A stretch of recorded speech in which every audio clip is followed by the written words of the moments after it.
My family has always considered me a harbinger of misfortune. It's all because I can see a countdown to my relatives' deaths. I tell them when my grandfather, father, and mother will die. It all comes true due to various accidents. My 3 brothers hate me to the core because they think I cursed my parents and grandfather. My mother actually dies after giving birth to my younger sister, but my brothers dote on her to no end. They say she's their lucky star because everything goes well for the family after she's born. But didn't mom die while giving birth to her on my 18th birthday? I see my death countdown when I look at myself in the mirror. I buy an urn I like and prepare a meal. I want to have one last meal with my brothers, but none of them show up even when the timer hits 0. Chapter I've been able to see a countdown to death above people's heads since I was a child. The first time I saw it was when it appeared above my grandfather's head. I told my parents about it, but they didn't mind me. They thought it was just part of a child's imagination. When I saw my grandfather again the next day, he lay on the bed with a white cloth over his face. People were crying, but I didn't understand what was going on. Later, I saw the same countdown timer above my father's head. When I told him about it, his smile froze for a second before he regained his composure. That night, I didn't see him return from work. All I heard was the urgent ringing of a phone. My mother turned ashen when she answered the call. She was already heavily pregnant at the time. She was in such a rush to head out that she slipped and fell on the steps, going into labor. That was when I saw the familiar 24-hour countdown appear above her head. That day, she passed away due to major blood loss after giving birth to my sister, Phoebe. I stood outside the operating theater, feeling lost. My 3rd brother, Carl, shoved me to the floor and called me a monster. He said I'd cursed them,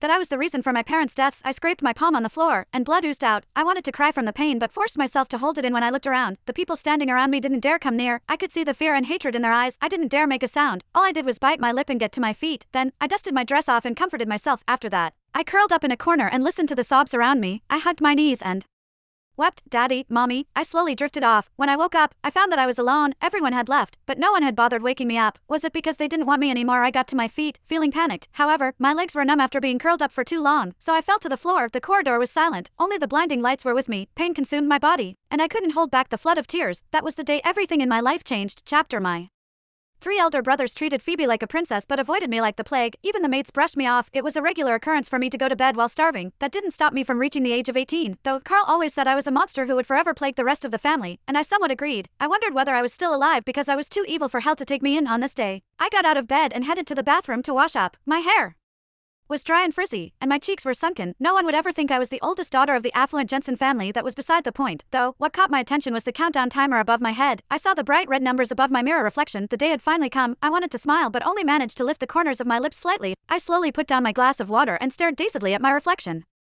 I didn't have friends and rarely came into contact with anyone. How was I going to spend my final day in this world? After a long moment of consideration, I washed up and descended from the attic where I lived. My original room had been converted into Phoebe's walk-in wardrobe shortly after her birth. In the past, I'd looked out the small attic window at the little girl running around and having fun in the garden. She was innocent, pure, and free of worries. Meanwhile, I could only hide in the shadows and peek at her happiness.